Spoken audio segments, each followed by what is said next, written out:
Fall asleep while discovering 100 calming truths about attraction, connection, and the quiet magic of how two people find each other.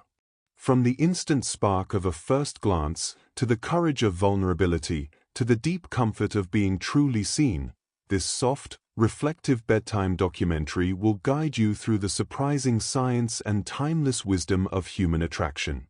Perfect for winding down at night, this sleep-friendly narration blends peaceful storytelling with fascinating psychology to help your mind slow down and drift off naturally.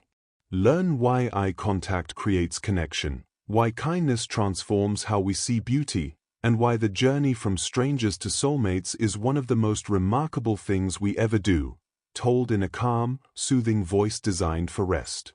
This relaxing bedtime journey is ideal for falling asleep to soft emotional storytelling, gentle nighttime learning for adults, comfort, reassurance, and calm reflection, quiet wisdom for easing a restless mind, sleep-friendly narration and peaceful ambience. Includes insights about why attraction begins in a fraction of a second and how it deepens over years, the power of vulnerability and why it opens the only door to intimacy, how your brain changes when you fall in love, the science of eye contact, touch, and emotional connection, why uncertainty intensifies longing, and how safety transforms it, the beauty of choosing someone and being chosen in return, how two separate people slowly become home to each other. Subscribe to Interlunia for more soft, soothing documentaries about wisdom, psychology, and the human heart, perfect for learning, dreaming, and letting go. It begins the way it always does, across a room, in a coffee shop, or maybe just walking down a street you've walked 100 times before. Your eyes meet someone else's, and something shifts. You don't choose it. It simply happens. And what happens in that moment is far more ancient and intricate than you might imagine. When your gaze first locks with a stranger's, your brain makes a judgment about their attractiveness in roughly 1/10 of a second. Before you've had time to form a single conscious thought, your mind has already begun its assessment, faster than you can blink, faster than you can breathe. This isn't superficiality. This is millions of years of evolution condensed into a fraction of a heartbeat. But here's what makes that moment truly remarkable. If you hold that gaze, if neither of you looks away, something begins to change.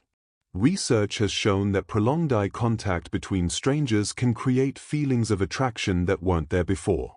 The simple act of looking into someone's eyes for an extended period doesn't just reflect connection, it can actually create it. Your brain begins to release oxytocin, the same chemical that bonds mothers to their children, and suddenly this person who was a stranger seconds ago starts to feel familiar. Important. Worth knowing. Perhaps you smile. And if you do, you've just triggered something profound in the other person's mind. A genuine smile, the kind that reaches your eyes and crinkles the corners, activates mirror neurons in the observer's brain. They don't just see your happiness. On some neurological level, they begin to feel it. Your joy becomes, for a moment, their joy. And we are drawn, almost helplessly, toward people who make us feel good. Let's say you approach. Or they approach you.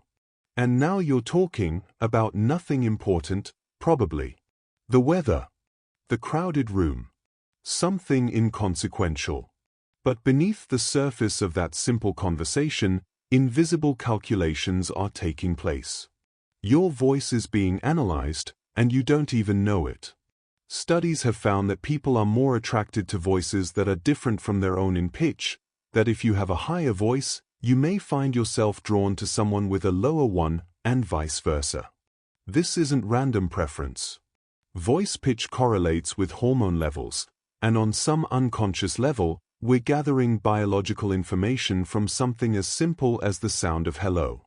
And while you're listening to their voice, you're also, without realizing it, beginning to mirror their movements. If they lean in, you lean in. If they touch their face, you touch yours. This mimicry isn't imitation, it's rapport building itself in real time. The more two people are attracted to each other, the more their body language synchronizes, like two instruments slowly finding the same key. Here is something strange and beautiful. You are more likely to be attracted to this person if your heart is already racing. It doesn't even matter why it's racing. Maybe you just climbed stairs to get here. Maybe you're nervous about something entirely unrelated. The phenomenon is called misattribution of arousal, and it means that we often mistake physiological excitement from any source as attraction to whoever happens to be in front of us. That elevated heartbeat gets translated by the brain as this person is exciting, even if the excitement came from somewhere else entirely. And as the conversation deepens, another ancient mechanism is at work. Without being consciously aware of it, you're evaluating their scent. Humans, it turns out, are drawn to the natural body odor of people whose immune systems are genetically different from their own. We're literally sniffing out genetic compatibility, seeking partners who might help us create offspring with stronger, more diverse immune responses. You'll never consciously think this person smells like good genes, but some part of you is registering exactly that. The minutes pass. You learn their name. You learn what they do. And something interesting happens. They become more attractive to you than they were at first glance. This is the mere exposure effect at work. Familiarity breeds attraction.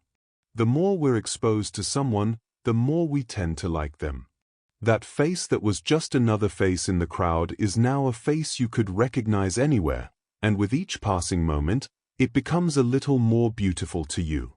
They mention something they're passionate about, their eyes light up, their gestures become more animated, and you feel a pull toward them that wasn't there before. Passion is magnetic. When someone speaks about what they love, they become more attractive not because they look any different, but because we're drawn to people who have depth, who care about things, who come alive in the telling of their own stories.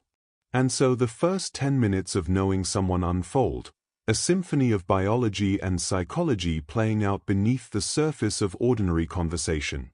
You think you're just chatting, just being polite, just passing time. But your brain knows better.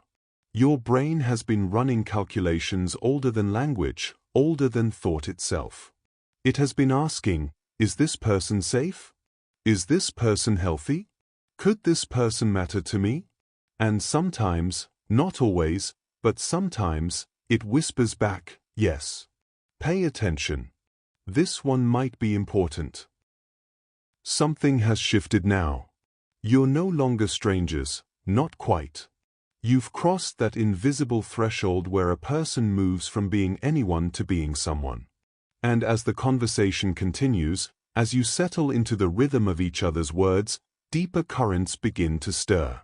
You notice things. Small things. The way they tilt their head when they are listening.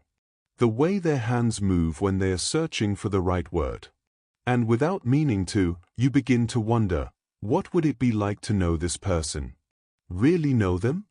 This is when attraction stops being a lightning strike and starts becoming something else, something that builds, layer by layer, like sediment forming stone. Here is a secret that poets have always known but science only recently confirmed. We are most attracted to people who are attracted to us. It sounds almost too simple to be true, but the research is clear. When we learn that someone finds us appealing, our own perception of them shifts. They become more interesting, more beautiful, more worth our time. This is called reciprocal liking, and it creates a kind of feedback loop, attraction feeding attraction, interest kindling interest, until what started as a spark becomes something harder to ignore. And there's a particular kind of attention that amplifies this effect. When someone listens to you, truly listens, with their whole presence, something happens in your brain. Active listening, the kind where someone remembers what you said, asks follow-up questions, and reflects your thoughts back to you, triggers the release of dopamine. You feel seen. You feel valued. And you begin to associate those feelings with the person providing them. They become, in your mind, a source of pleasure. But attraction isn't built on attention alone. It's also built on mystery, on the spaces between what we know. There's a phenomenon psychologists call the information gap theory of curiosity.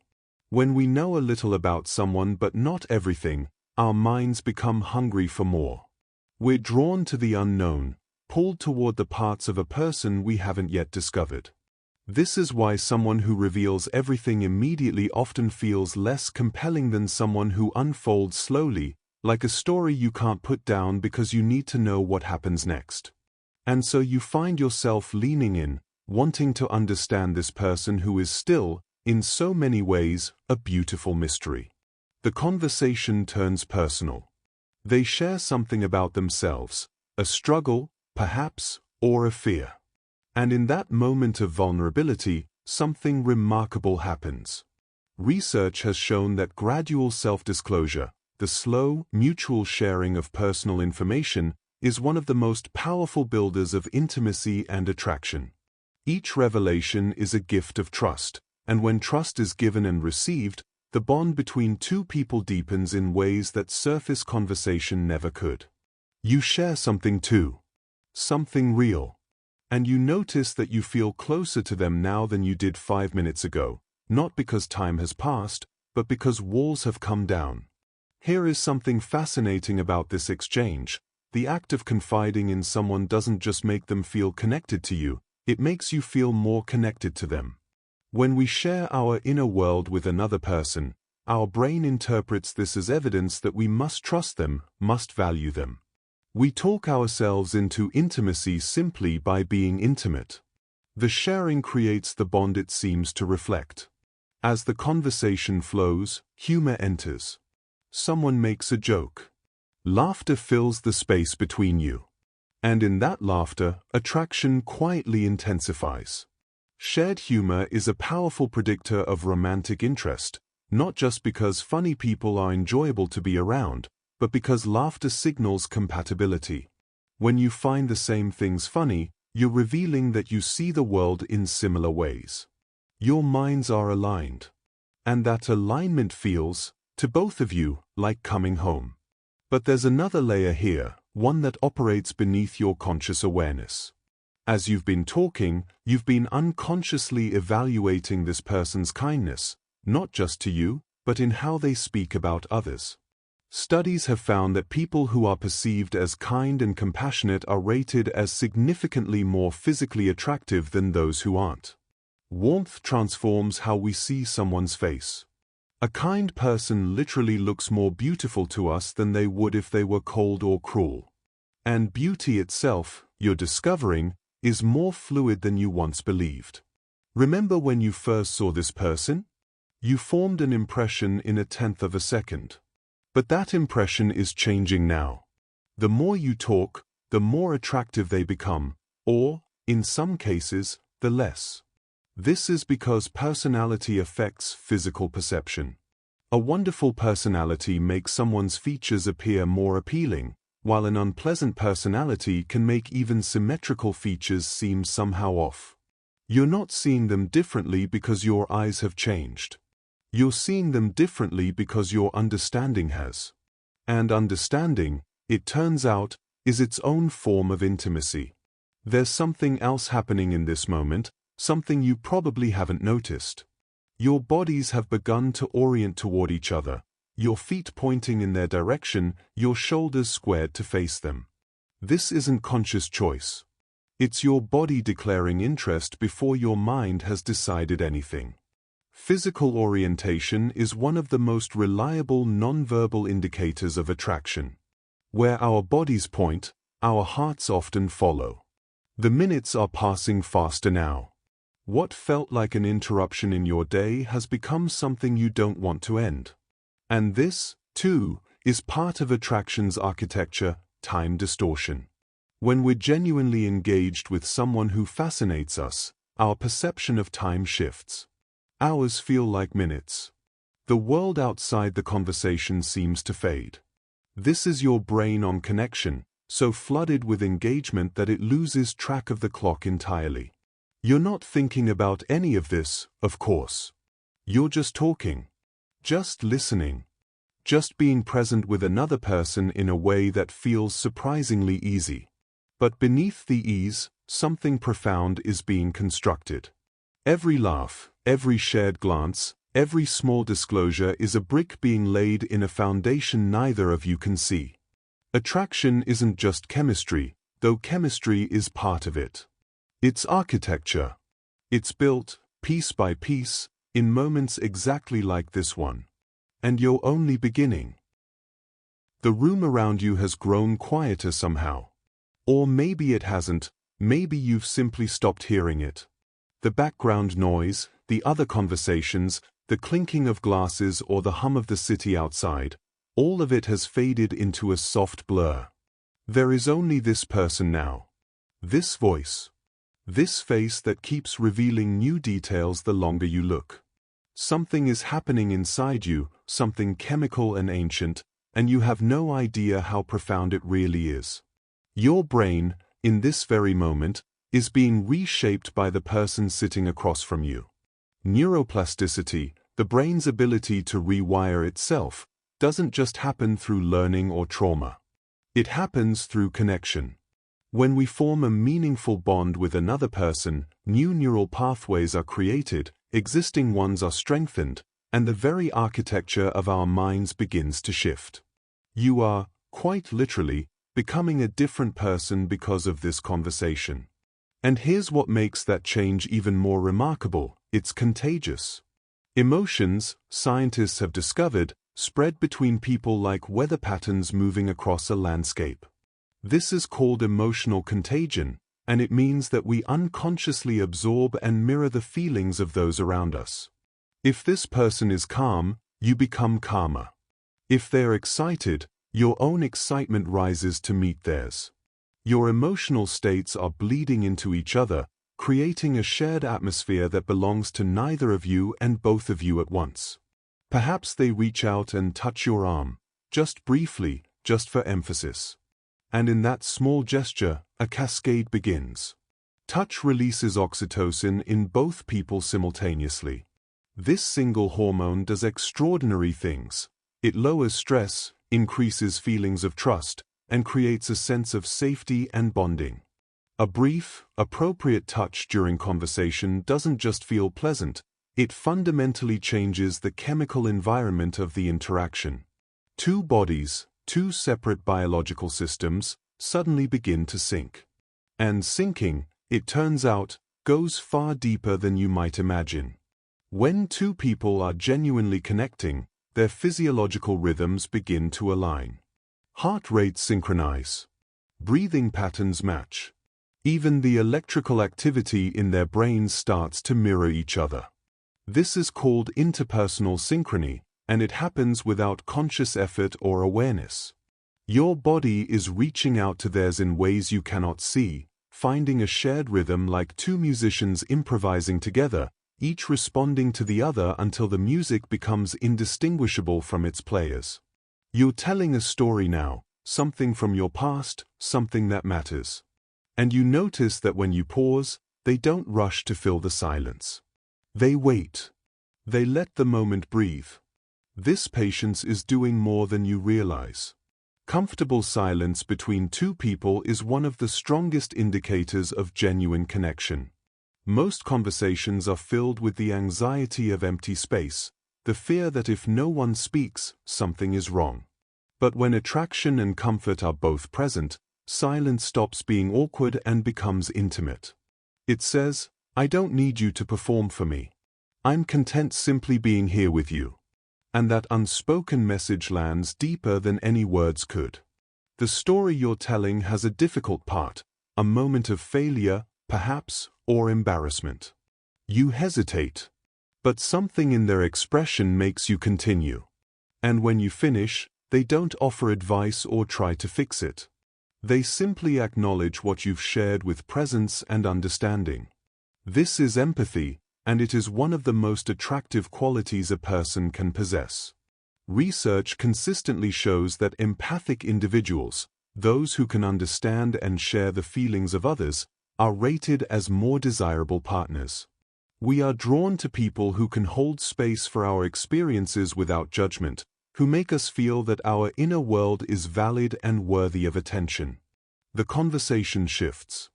They mention a challenge they are facing, something they are working toward. And as they speak about their goals, something in your perception of them elevates. Ambition, studies have found, increases attractiveness, not because we're drawn to status or success alone, but because ambition signals vitality. It tells us that this person is alive, that they are moving toward something, that they have a future they are actively creating. And we want to be near people who are going somewhere. But here's the twist. Their ambition becomes more attractive to you specifically because it doesn't threaten your own. Research has shown that we're drawn to ambitious people whose goals complement rather than compete with ours.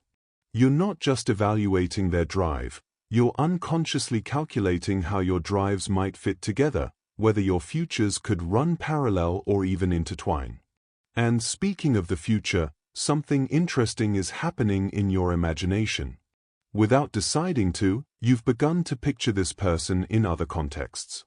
What would it be like to have breakfast with them? To walk through a city together?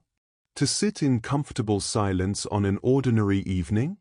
This mental simulation, this projection of someone into hypothetical futures, is one of the hallmarks of deepening attraction. Your mind is testing possibilities, trying on different versions of a life that might include them. The hour is growing late. Or maybe it's still early, you've genuinely lost track. But there's a warmth in your chest now, a feeling of expansion, and you recognize it for what it is. This is the feeling of connection taking root. It's oxytocin and dopamine, yes.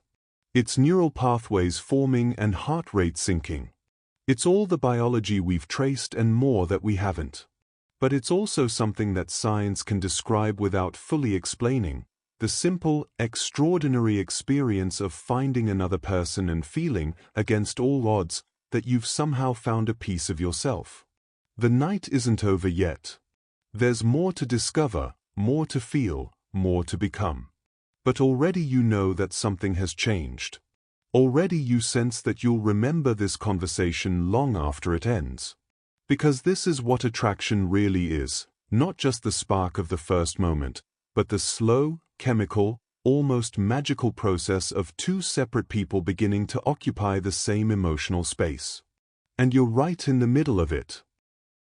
The conversation has found a different rhythm now. The initial rush has settled into something steadier, something that feels less like discovery and more like recognition. But beneath that calm surface, a quieter drama is unfolding, one that will shape everything that comes next. Because attraction, for all its warmth, is never without its shadows. And the shadow that falls longest is uncertainty. You've noticed it already, perhaps. A flicker of doubt. A question you can't quite answer. Do they feel what I'm feeling? Is this real, or am I imagining it? This uncertainty isn't comfortable, but here's what makes it powerful. It's actually intensifying your attraction.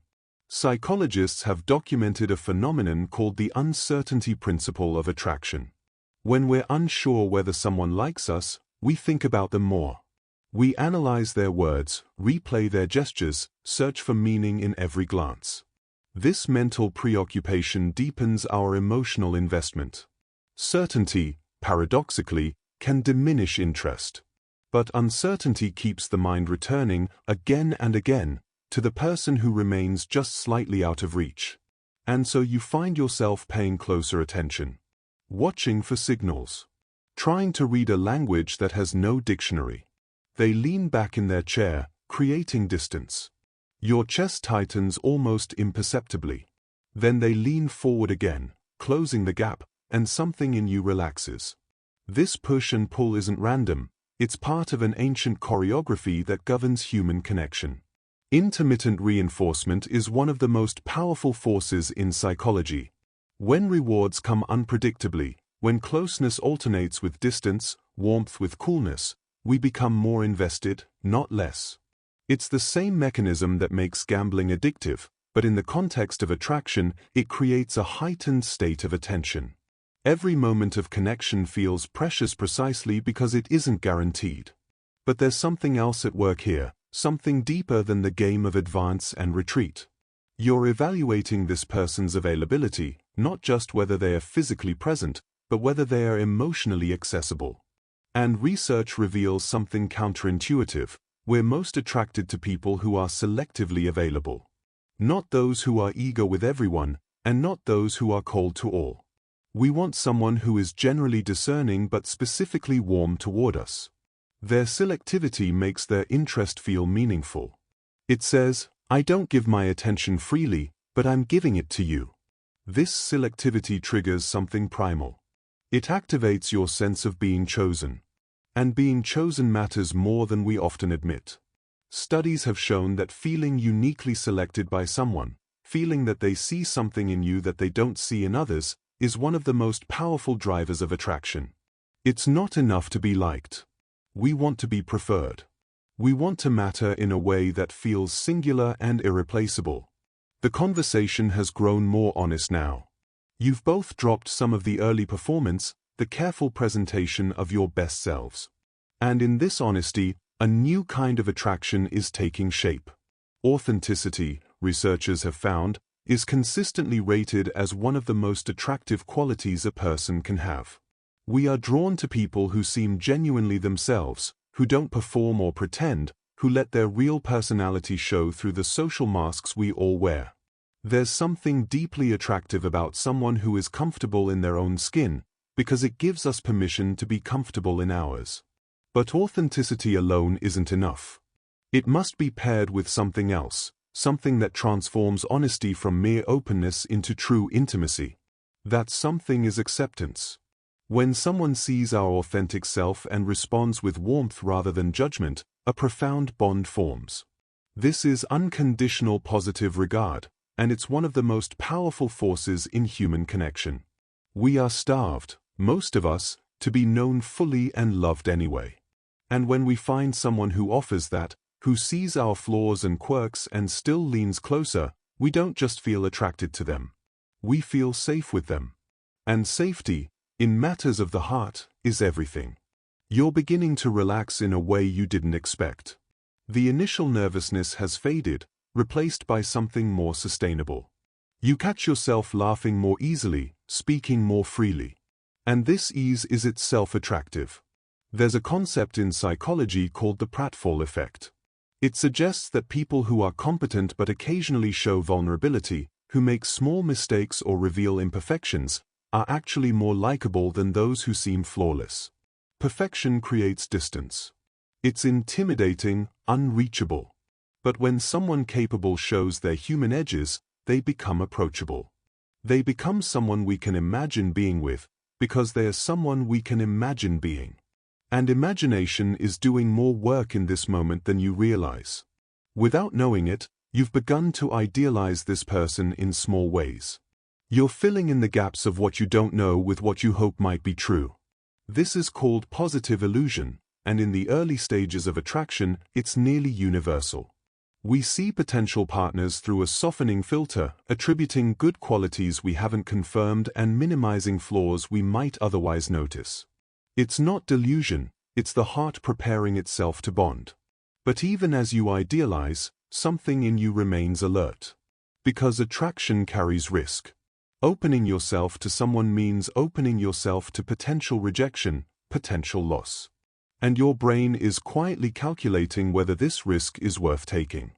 The vulnerability you're feeling right now? It's not weakness. It's courage. Studies show that the willingness to be vulnerable, to risk rejection for the chance of connection, is essential for intimacy to develop. Those who protect themselves too completely, who never let their guard down, may avoid pain. But they also avoid depth. True attraction requires that we step out from behind our walls, even knowing that we might get hurt. You're standing at that threshold now. The wall is still there, but you've stopped hiding behind it. And the person across from you, whether they know it or not, is standing at their own threshold, making their own calculations, feeling their own quiet pull towards something unknown. This is the dance of uncertainty, the beautiful tension of almost. Not yet knowing, but hoping. Not yet trusting, but wanting to. And in that wanting, in that willingness to remain open despite the risk, something is being decided. Not with words, not with grand gestures, but in the small, brave act of staying present with another person and letting them see you, truly see you, one uncertain moment at a time. The evening is drawing towards something, an ending, or perhaps a beginning. You can feel it in the way the conversation has started to circle back on itself, revisiting earlier threads, as if neither of you wants to leave anything unfinished. As if you're both trying to stretch this moment just a little longer. And in this stretching, memory begins its quiet work. You're already remembering this conversation even as it happens. Your brain is encoding details, the way they laughed at that one thing you said, the way the light caught their eyes when they looked at you, the particular rhythm of their voice. These details are being stored with unusual vividness, and there's a reason for that. Emotionally significant experiences are remembered more intensely than ordinary ones. This is called emotional memory enhancement, and it's why we remember our first kiss but not our 100th meal. Your brain is tagging this interaction as important, flagging it for long-term storage, ensuring that this person's face and voice and presence will remain accessible to you long after tonight ends. But here's what makes this process even more fascinating. Your memory is already distorting. You're not recording this experience like a camera. You're interpreting it, shaping it, unconsciously editing it into a narrative that makes emotional sense.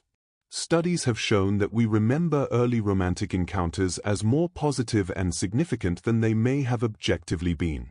Your brain is already crafting a story in which this meeting was meaningful, perhaps even fated. And that story, once formed, will influence how you feel about this person from now on. The conversation has turned to the past. They're telling you about someone who shaped them, a mentor, perhaps, or a friend who changed their life. And as they speak, you notice something unexpected. You're not jealous. You're intrigued. This is because hearing about someone's important relationships reveals something fundamental about them. We're attracted to people who have the capacity for deep connection, who have loved and been loved, who have let others matter to them. When someone speaks warmly about meaningful relationships in their past, it signals that they are capable of forming such bonds. And that capacity, that emotional availability, is profoundly attractive. But something else is happening as they share these stories. You're beginning to see them in context, not as an isolated individual, but as someone shaped by experiences, relationships, losses, and loves you'll never fully know. This is when attraction deepens into something richer, fascination with someone's interiority, with the vast landscape of their inner life. And you realize, perhaps for the first time tonight, that you want to know their history. Not just the facts of it, but how it felt. What it made them. Who they were before they became the person sitting across from you now. This desire to know someone's story is called biographical curiosity, and it's one of the markers of genuine romantic interest. When we're truly attracted to someone, we don't just want their presence, we want their past. We want to understand the full arc of their existence, to see how all the pieces fit together to create this specific, unrepeatable person.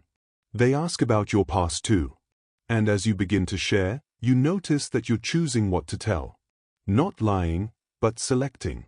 Emphasizing certain chapters, downplaying others. This is self-presentation through narrative, and we all do it. The stories we choose to tell about ourselves shape how others perceive us. But here's what's remarkable, the stories also shape how we perceive ourselves. When we tell someone about our lives, we're not just informing them, we're constructing identity in real time. And when they listen with interest and acceptance, they become co-authors of who we are. The evening has grown late. There's a tiredness settling in, but it's not the kind that makes you want to leave. It's the kind that softens edges, that loosens the grip of self-consciousness. And in this softening, something shifts. You find yourself being more honest than you intended. Saying things you hadn't planned to say. This is the late-night effect, the tendency for intimacy to increase as hours grow late and energy wanes.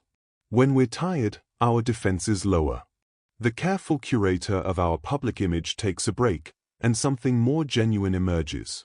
Some of the most meaningful conversations happen in this liminal space, when we're too tired to perform but not yet ready to part. They share something unexpected, a fear, perhaps, or a dream they've never spoken aloud. And in that sharing, you feel a door opening. Not the door to a room, but to something more vast. The door to who they really are. This is the power of revealed vulnerability. When someone shares something deeply personal, something they don't share easily, it creates what psychologists call a moment of true meeting.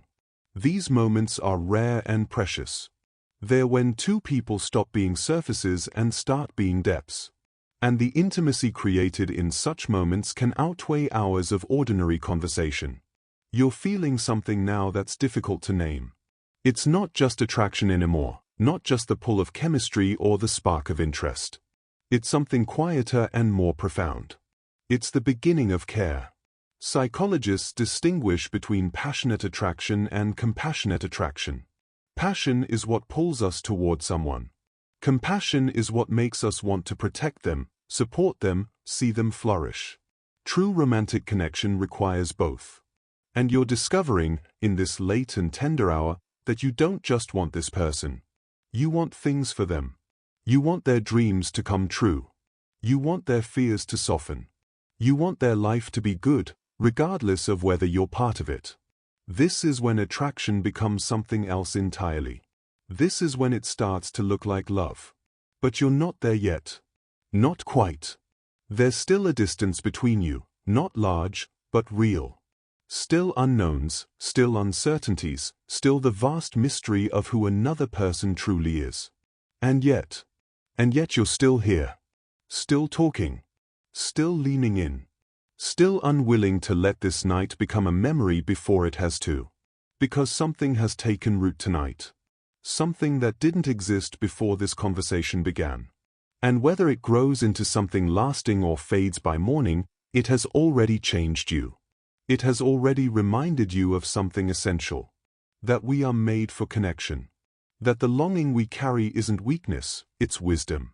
That the desire to know and be known by another person is one of the most human things about us. And that sometimes, on an ordinary night, in an ordinary room, something extraordinary begins.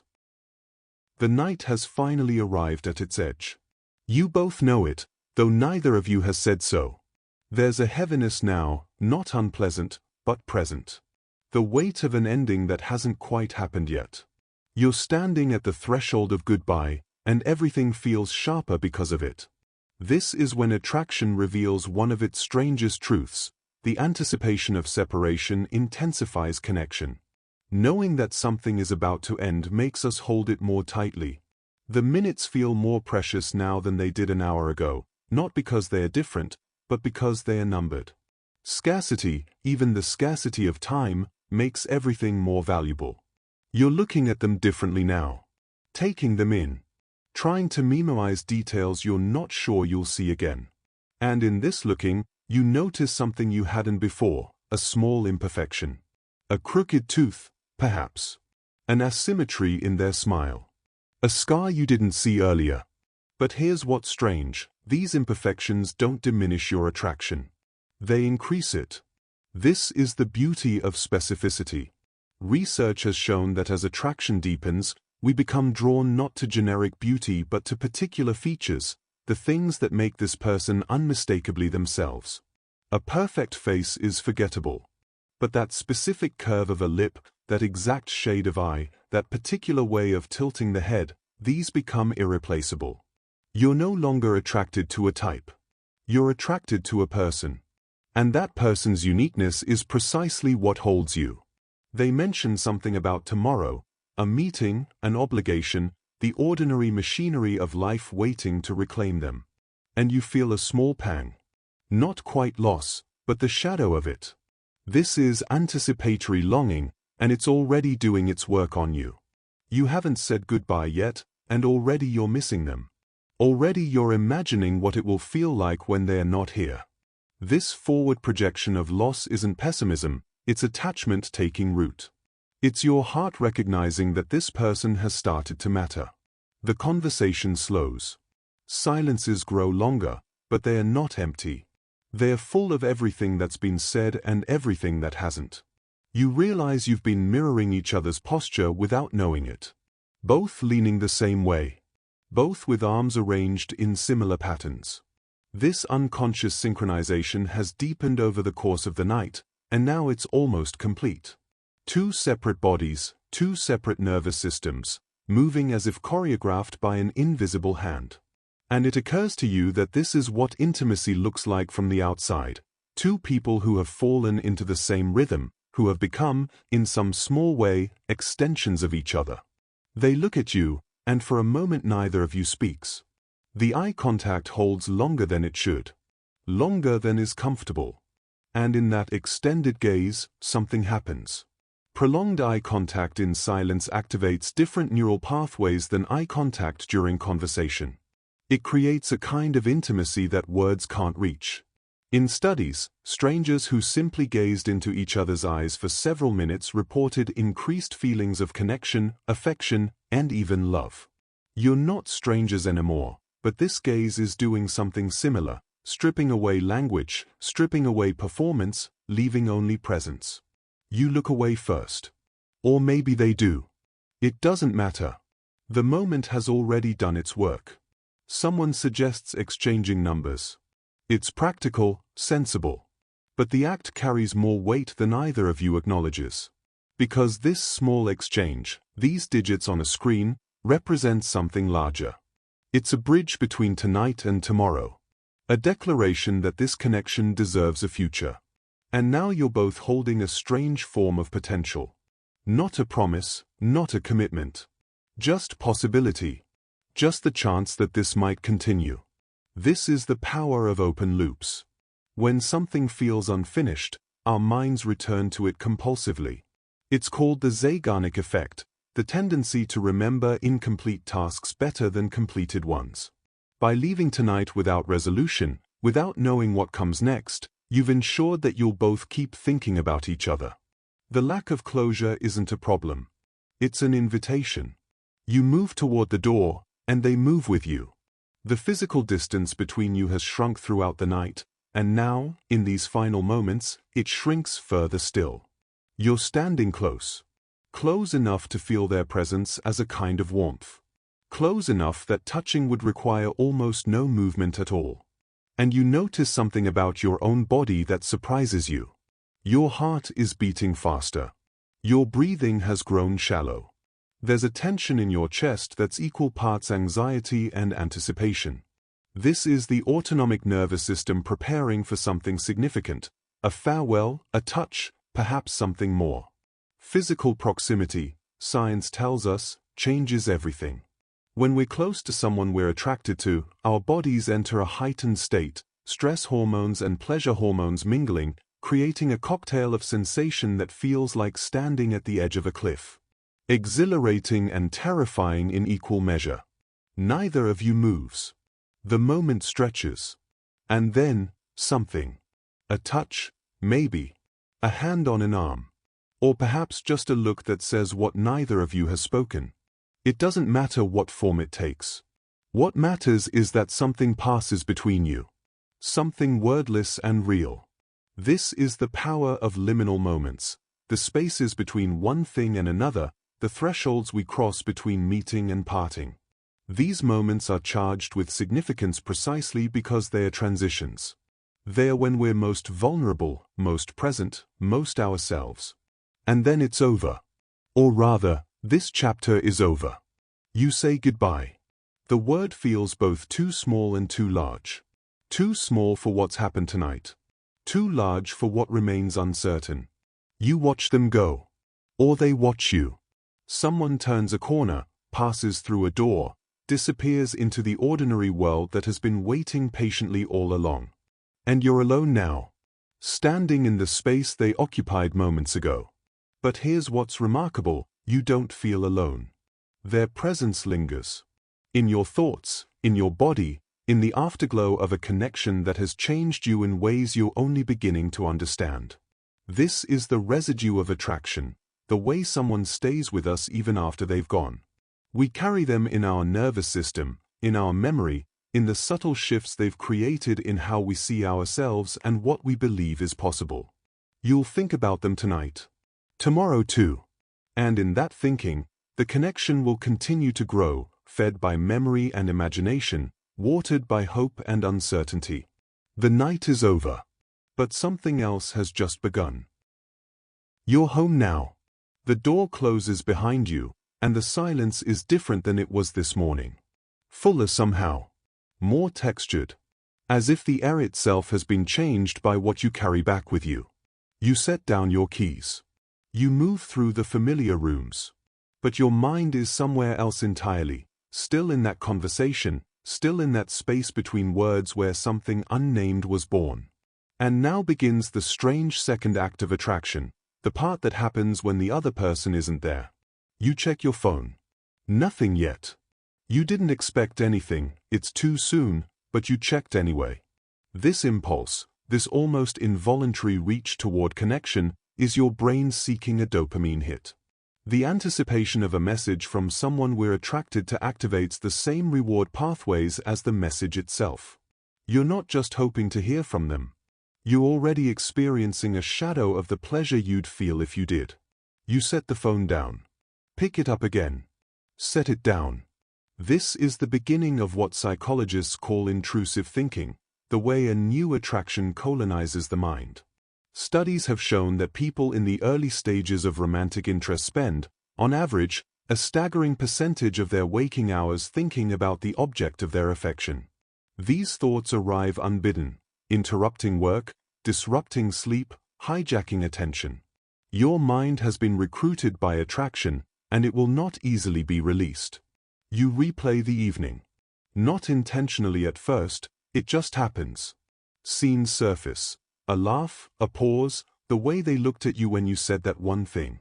Your brain is reviewing and consolidating, strengthening the neural pathways that encode this person into your memory.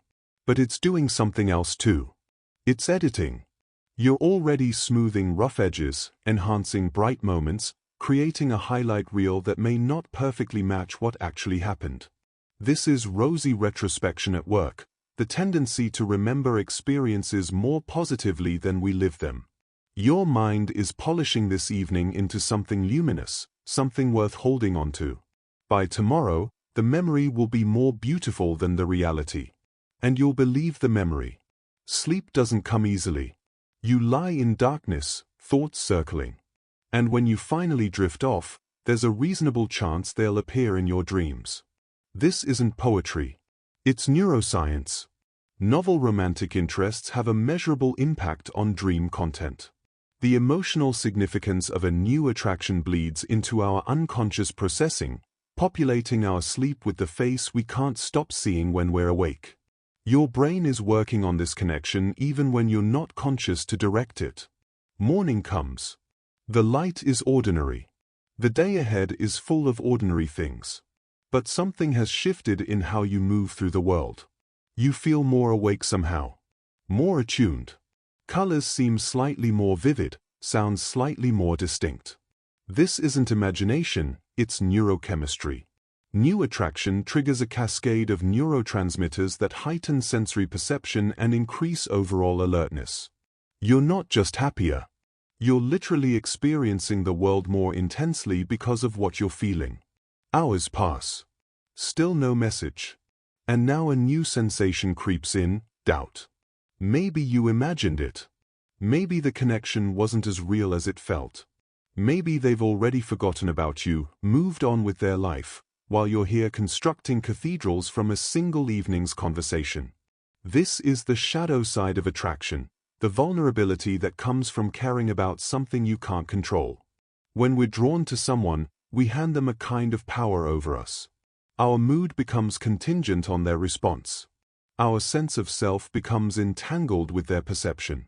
This is why attraction can feel like danger. Because in a very real sense, it is. You try to distract yourself. Work, errands, the business of living. But underneath it all, a low hum of anticipation persists, a frequency you can't quite tune out. And then, at some unexpected moment, your phone lights up. It's them. The message is simple. Maybe just a reference to something from last night, a small callback that says I was thinking about you too. Nothing dramatic. Nothing declarative. But your body responds as if you've won something. Heart rate elevates. A warmth spreads through your chest. You read the words again, then again, extracting every possible meaning. This response, this flood of feeling from a few typed words, demonstrates the power of intermittent reinforcement in human bonding. The unpredictability of when and whether they'd reach out made this moment exponentially more rewarding than if communication had been constant. The waiting, the uncertainty, the not knowing, all of it was building toward this payoff. And now your brain is awash in reward, cementing this person even more deeply into your emotional architecture. You write back. Delete it. Write again. The crafting of a response feels unexpectedly consequential, as if the wrong words might shatter something fragile. This is linguistic self-consciousness, and it's universal in early attraction. We become hyper-aware of our communication, weighing every word, second-guessing every phrase. What might normally flow easily becomes labored because the stakes feel higher. You're not just sending a message. You're trying to sustain a connection that still feels provisional, still feels like it could slip away if you're not careful. You send something. It's fine. Probably. You're not sure. And now you wait again. But the waiting is different this time. Less anxious, more hopeful. A small bridge has been built, a thread of communication stretching between your life and theirs. It's not much. It's everything.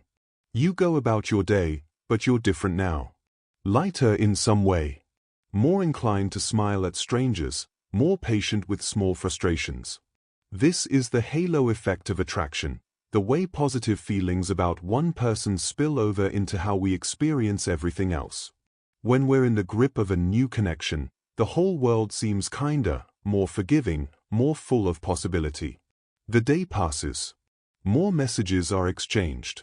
Nothing profound, just the small talk that people use to maintain contact, to say I'm still here, I'm still interested, I haven't forgotten. And with each exchange, something is being built. Not a relationship, not yet. Something more delicate than that. A pattern. A habit. An expectation of each other's presence. You don't know where this is going. Neither do they. But you're both still reaching out across the distance, still choosing to keep this fragile thing alive. And that choice, repeated again and again in small moments, is how attraction becomes something more. Days have passed now. Or maybe weeks. Time moves strangely when you're in the current of something new, sometimes rushing, sometimes standing still, always shaped by the presence or absence of one particular person. You've seen them again. Several times, perhaps. Each meeting has added layers to what you know, and what you feel, and what you're slowly becoming together. Because that's what's happening now, whether you've named it or not. You're becoming. Not just closer. Not just more familiar. You're actually changing, each of you, in response to the other. And this change is one of attraction's most profound and least discussed effects. When we form a deep connection with someone, we don't just add them to our existing life. We incorporate them into our very sense of self. Psychologists call this self-expansion theory. The other person's experiences, perspectives, and even identities begin to merge with our own. Their interests become interesting to you. Their knowledge becomes accessible to you. The boundaries of who you are grow wider to include who they are. You've noticed it already, probably. A song they mention that you now can't stop listening to. A phrase they use that has crept into your vocabulary. A way of seeing something that never occurred to you before but now seems obvious. This is what love does. It makes us larger. And it's not just your mind that's expanding, it's your sense of possibility. Research has shown that people in new relationships report higher levels of self-efficacy and confidence. The support and affirmation of someone who believes in us makes us believe more in ourselves. Their faith becomes our fuel. We attempt things we might not have attempted alone, simply because someone is watching who expects us to succeed. But this expansion isn't without its tensions. You've had your first disagreement. Maybe it was small, a misunderstanding, a moment of friction. But it revealed something important. You are still two separate people, with two separate histories, two separate ways of moving through the world. And here's what's fascinating. How you handled that disagreement matters more than whether you had it. Conflict itself doesn't damage attraction. What damages attraction is contempt, criticism, defensiveness, stonewalling. But when disagreement is handled with respect, with genuine attempts to understand, it can actually deepen connection. Working through difficulty together creates a kind of trust that easy times never could. You've seen each other frustrated now. Imperfect. Real. And you're still here. This is when attraction begins its transformation into something more durable. You've started to notice their flaws more clearly. Not the charming imperfections you saw early on, but the real limitations, the habits that irritate, the blind spots that frustrate, the ways they fall short of the ideal you once imagined. This is the fading of positive illusions, and it happens in every deepening relationship. The softening filter of early attraction gradually clears, revealing the actual person beneath the projection. This moment is critical. Many connections falter here, when reality fails to match fantasy. But something else can happen too. Something more interesting. You can choose them anyway. This is the transition from passionate love to companionate love, from the intoxication of novelty to the deeper satisfaction of knowing and being known. It's less dramatic than the early days. Less urgent. But it's also more sustainable, more real, built on the solid ground of who someone actually is rather than the shimmering mirage of who you hoped they'd be. You've started to develop rituals together. Small things, a way of greeting each other, a place you return to, an inside joke that no one else would understand. These rituals might seem trivial, but they are not. Shared rituals create a private world between two people. They establish a microculture, a set of meanings and references that belong only to you. This private world becomes a sanctuary, a place where you're understood in ways that don't require explanation. Every relationship that lasts builds this invisible architecture of shared meaning, and you're building it now, one small ritual at a time. Something else is happening too, something you might not have expected. As you've grown closer to this person, you found yourself wanting to grow in other areas of your life. You're taking better care of yourself, pursuing goals you'd neglected, becoming more intentional about who you want to be. This is the Michelangelo phenomenon, the way close partners sculpt each other toward their ideal selves. When someone sees and affirms the person you're trying to become, you move closer to becoming that person. Their vision of you pulls you forward.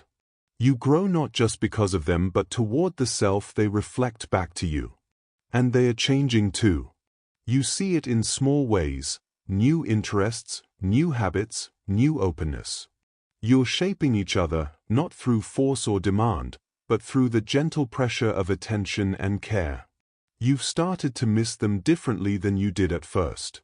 Early on, their absence felt like hunger, urgent, consuming.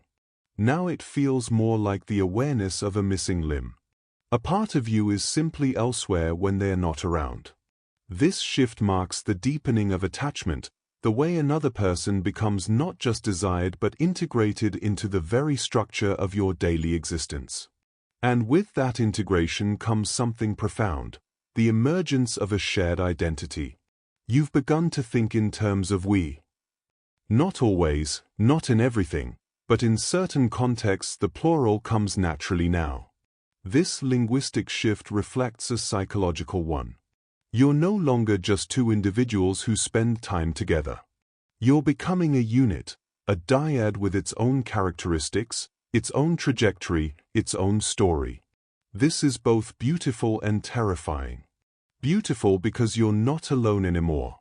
Your life has become interwoven with another's in ways that create meaning and stability and joy.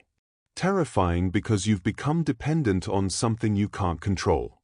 Your well-being is now tied to another person's choices, another person's health, another person's continued presence in your life. But perhaps this is what courage really means in matters of the heart. Not the absence of fear, but the willingness to build something precious with full knowledge that it could be lost. You're building now. Both of you. Day by day, conversation by conversation, small choice by small choice. And what you're building is starting to look like a life. There's a moment in every meaningful connection when you realize it has become essential. Not essential like air or water, you would survive without it, but essential like music, like laughter, like the feeling of being understood. Something you didn't know you needed until it arrived, and now cannot imagine your life without. You've reached that moment. Or perhaps you're in the middle of it, unable to see its edges because you're living inside it. This is what happens when attraction stops being an event and becomes a condition. When it's no longer something that happened to you, but something you are. You've noticed that your nervous system has changed around this person. Early on, their presence created activation, elevated heart rate, heightened alertness, the chemical cocktail of excitement and anxiety. But now something different happens. Their presence calms you. This is the shift from activation to regulation. When attachment deepens, a partner becomes what psychologists call a secure base. Their presence doesn't just excite your nervous system, it soothes it. Cortisol levels drop. Heart rate variability improves. The chronic low-grade stress that hums beneath modern life quiets when they are near. You've found safety in another person, and your body knows it even when your mind is thinking about something else. This safety changes everything. Because when we feel secure, we become more ourselves, not less. We take more risks. We speak more honestly. We allow parts of ourselves to surface that we've kept hidden from the world, sometimes even from ourselves. You've shown them things now that you've shown almost no one. Fears you don't speak of. Shames you've carried quietly. The strange, tender, sometimes embarrassing truth of who you are when no one is watching. And they've held it. Not perfectly, no one holds anything perfectly, but well enough. With care. With presence. Without fleeing. This is the foundation of secure attachment, and it does something remarkable to the brain. When we're consistently met with acceptance in our most vulnerable moments, our neural pathways literally reorganize. Old patterns of self-protection begin to soften. The brain learns, sometimes for the first time, that closeness can be safe. That we can be known and still be loved. You're learning this now, in the laboratory of this relationship. And you're not the only one learning. They've changed too. You see it in the way they talk about themselves, with more kindness than before, less harshness. Your consistent affection has become a kind of medicine, slowly healing wounds you didn't inflict and couldn't see. This is the power of corrective emotional experience. We carry injuries from our past, moments when we were rejected, dismissed, unseen. And while we can't erase those moments, new experiences can provide alternatives. When someone loves us in the places we were hurt, the hurt begins to lose its grip. We don't forget, but we're no longer defined by what we once believed about ourselves. Something else has emerged between you, something difficult to describe but impossible to miss. A kind of language that exists only in this relationship. Not just inside jokes, but entire systems of meaning. A glance that communicates something it would take paragraphs to explain. A touch that contains a conversation. This is implicit relational knowledge, the vast, unspoken understanding that accumulates between two people over time. It lives below language, in the realm of intuition and felt sense. You know things about each other now that you couldn't articulate if asked. You read each other in ways that would seem like magic to an outsider. And because of this knowledge, you can hurt each other in ways no one else could. This is the shadow side of intimacy, and it cannot be avoided. To know someone deeply is to know their vulnerabilities. To be known is to have your vulnerabilities exposed. The same closeness that creates extraordinary comfort creates extraordinary risk. You've hurt each other by now. Small wounds, probably. Words that landed wrong. Moments of carelessness that left bruises. This is inevitable. No two people can orbit this close without collision. But here is what matters: repair. Research on lasting relationships has found that it's not the absence of conflict or hurt that predicts success. It's the presence of repair. Couples who survive and thrive are those who return to each other after rupture, who acknowledge harm, who make it right. The relationship becomes resilient not by avoiding damage but by healing it. You've healed things. Both of you. Imperfectly, incompletely, but genuinely. And each repair has strengthened something, a kind of faith that this connection can withstand pressure, that it bends without breaking. You've started to think about the future differently. Not just your future, but the future. When you imagine years from now, they're in the picture. This isn't planning, exactly. It's something more subtle, a gravitational assumption that your trajectories have merged. This is future orientation in attachment, the way secure bonds extend our psychological time horizon. When we're alone, the future can feel abstract, uncertain, even threatening. But when we're connected to someone we trust, the future becomes a place we're traveling to together. It feels more real, more navigable, more worth investing in. You invest now in ways you didn't before. In your health, because you want more years with them. In your growth, because you want to be someone worth staying with. In the relationship itself, because you've learned that what you water grows, and what you neglect withers. And in this tending, you've discovered something unexpected. Attraction can be cultivated. This goes against the mythology of love, the idea that attraction either exists or doesn't, that it's a lightning strike beyond our control. But the research tells a different story. Attraction is responsive to attention. It grows when we invest in novelty, in appreciation, in the continued choice to see our partner with fresh eyes. You choose them still. Every day, in small ways, you choose them. And they choose you. This choosing isn't obligation or habit. It's something more active than that, a daily renewal of the original yes, spoken not in grand gestures but in the accumulated weight of 1,000 small ones. And in this choosing, something extraordinary is happening. You're becoming a home for each other. Not a perfect home, homes never are. But a real one. A place of return. A shelter from the storms that life will inevitably bring. The roots have grown deep now. Deeper than you knew. Deeper than you can see. And whatever comes next, you'll face it differently than you would have before. You'll face it together. And so we arrive here. At the place where a story becomes a life, and a life becomes something shared. If you've traveled this far, through the first glance and the last word, through the chemistry and the choice, through the ache and the anchor, then you know something now that you didn't know before. You know that attraction is not a single thing. It never was. It's a journey, a process, an unfolding that begins in a fraction of a second and, if you're fortunate, continues for the rest of your days. Let's remember how it started. A room, a glance, 1/10 of a second, and your brain made a judgment it couldn't explain. That first assessment was ancient, millions of years of evolution compressed into a heartbeat. You didn't choose it. It simply happened, the way weather happens, the way tides rise and fall. But then you stayed. You held the gaze. And in that holding, something shifted. Eye contact became connection. Connection became curiosity. The person across from you stopped being a stranger and became a question you wanted to answer. You smiled, and they felt it. Mirror neurons carried your expression into their experience, and for a moment, your joy was theirs. You spoke, and your voices found each other, different pitches drawn together by some unconscious wisdom. Your bodies began to mirror, to synchronize, two instruments finding the same key without knowing they were playing at all. And beneath all of it, invisible currents were moving. Scent carrying information about compatibility.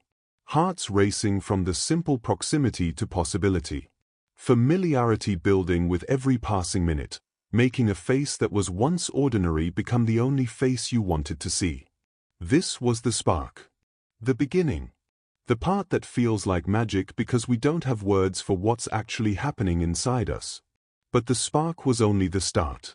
What came next was deeper, more deliberate, more human. You listened, really listened, and in that listening, something in them opened. You shared pieces of yourself, and in the sharing, you discovered that vulnerability isn't weakness. It's the only door to intimacy. Every secret exchanged was a brick laid in a foundation neither of you could see.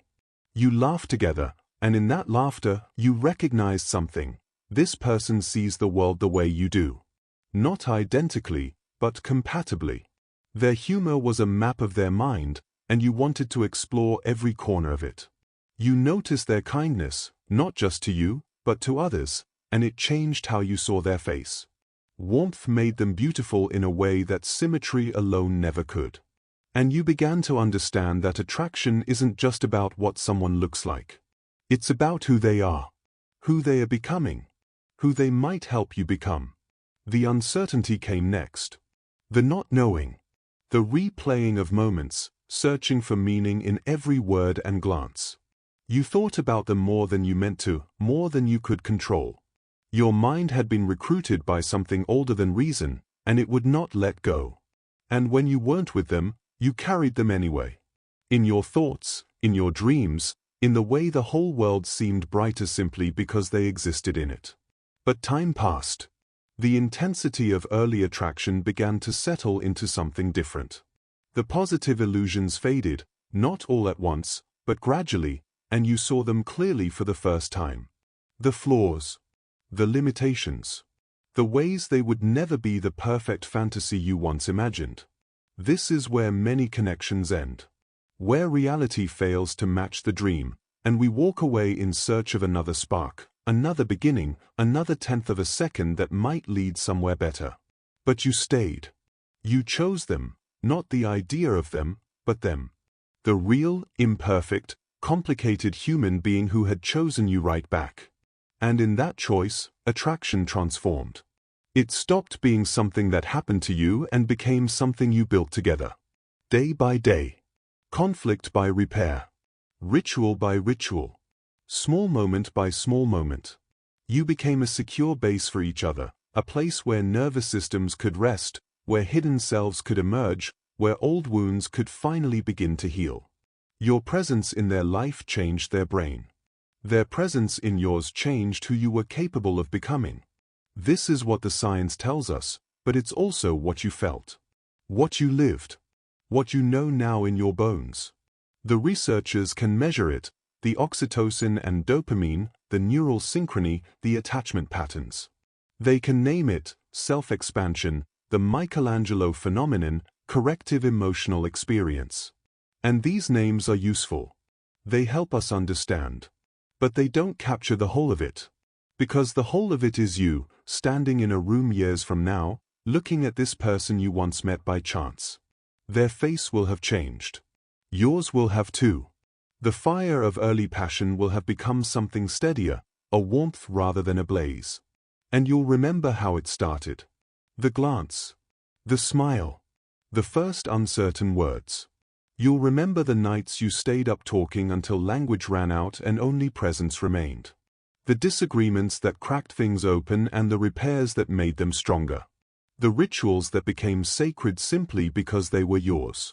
You'll remember who you were before them, and you'll realize how much of who you've become was shaped in the space between you. This is the deepest truth about attraction.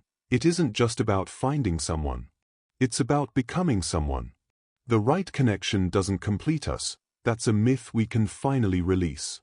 But it does expand us. It grows us. It calls us forward into versions of ourselves we couldn't have reached alone. And here's one final fact, perhaps the most important of all: long-term love is not the absence of attraction. It's the accumulation of it. Every moment of genuine connection, every act of choosing each other, every repair and ritual and shared meaning, they compound over time like interest, building a bond that grows richer and more irreplaceable with every passing year. The couples who last aren't the ones who felt the biggest spark. They're the ones who kept choosing to fan it. Who understood that attraction isn't a resource that depletes, but a garden that flourishes when tended. So tend it. The story doesn't end here, not really. Every day you wake up beside someone you've chosen is a new chapter. Every ordinary morning contains the extraordinary fact of two lives intertwined. You started as strangers. 1/10 of a second was all it took to begin. But it's the years that make it matter. The accumulated weight of 1,000 small choices. The slow, patient work of building something that can hold the both of you. This is what attraction becomes when we let it grow all the way up. Not just chemistry. Not just chance. But a life. A partnership. A home you build inside each other. And if you're lucky, if you're brave, it's the greatest thing you'll ever do.